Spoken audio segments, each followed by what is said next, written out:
on, guys? Welcome back to episode of Untamed Outdoorsman. Today we're going to be doing a much different video than what we usually do. We do a lot of fishing videos on this channel, but today we're going to be doing something a little different. We're going to be doing a sort of a first impressions and sort of a first review on the Gamo Wildcat Whisper 177 caliber air rifle. This is definitely sort of your middle of the road air rifle. Nothing too crazy, nothing too like beginner.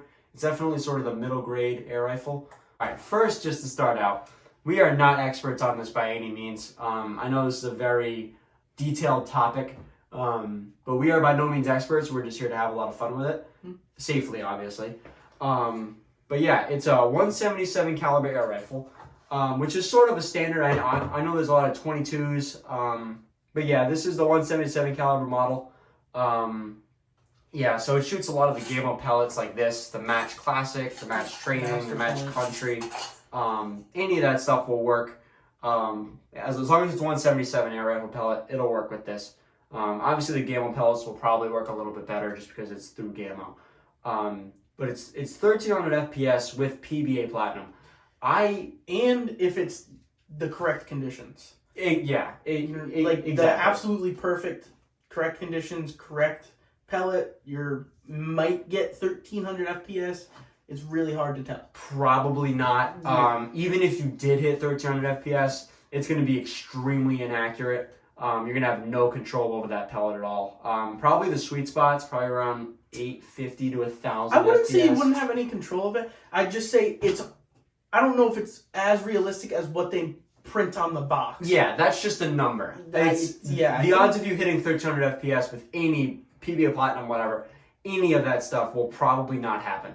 So just as a disclaimer, yeah, if you're buying it because it says 1300 FPS and you think you're going to hit 1300 FPS every time, you probably won't. You probably won't. Yeah. So yeah, 1300 feet per second with the alloy pellets, which is the PBA Platinum. It's a single cocking system, so I'm not going to cock it right now, but it is a brake barrel. Yep, it's a brake barrel, so you would just bring this down. There would be a slot for the pellet. You would load the pellet. I actually have a trigger guard on here for some reason, but there's basically two triggers. You would push it, the first trigger in here, you would push it forward to release the safety, you would push it in to activate the safety, and then there's just a normal trigger in the back. So nothing crazy there. So why it's called the Wildcat Whisper is because of this dampening technology right on the end of the barrel here. It's not necessarily a suppressor by any means, but it's a noise dampener. Yeah, it's not a suppressor. Yeah, it's just sort of like a rubberized, like coated barrel that's not gonna make a lot of noise. So going to like more of the actual physical details of the gun, the actual stock is made of automotive grade glass filled nylon. Definitely a more it's super durable. I've had this for a little while. We haven't gotten really in depth with air videos. Maybe we'll make a few more in the future. But this is just automotive grade glass filled nylon. It's super durable. I haven't had any issues with it. And then going to like the side of it here, it's all like this non-slip grip texturized stuff here, kind of right here, and then on the actual handle for the trigger. Yeah, it's just sort of your standard air rifle stuff. It's nothing too unique or special about it. The scope itself, this is the original scope that came with it. It's a 4x32. Definitely not like a super zoomed in scope at all. It's just a 4x32, so it's nothing crazy.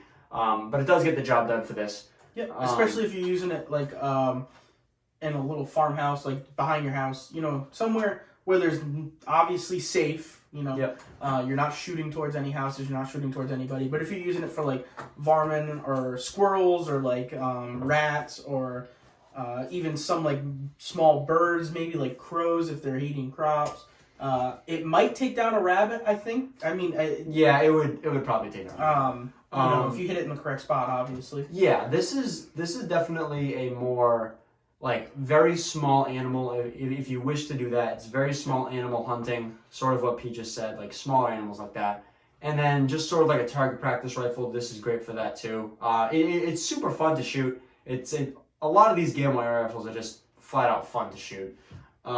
So it does have the manual safety and automatic cocking safety system. So these are pretty safe rifles. Obviously you need to be smart with any rifle. but these have a lot of safety features in them that prevent any risk of harm if handled properly. Yeah. You want to talk about some of the more major stuff? The weight of the gun, if you were wondering, is 5.5 pounds. It's actually 5.64 pounds to be exact.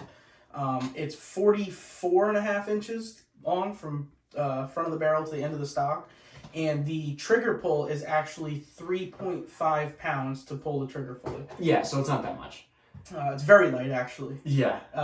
Like if you didn't know, I know a little bit about shotguns. Most of your shotguns now, if it's a higher quality, are around somewhere like 4 or 5 pounds to pull the trigger. So that's actually pretty light. But it is, again, it's a spring-powered air rifle.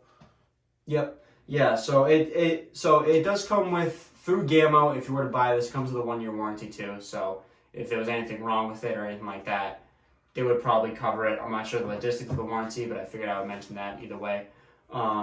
Yeah, I've used this a handful of times. We're definitely gonna make a separate video on just shooting the air rifles because Pete actually you have the same one, right? No, I have a Gamo Camo, which was actually quite a few years older than yours.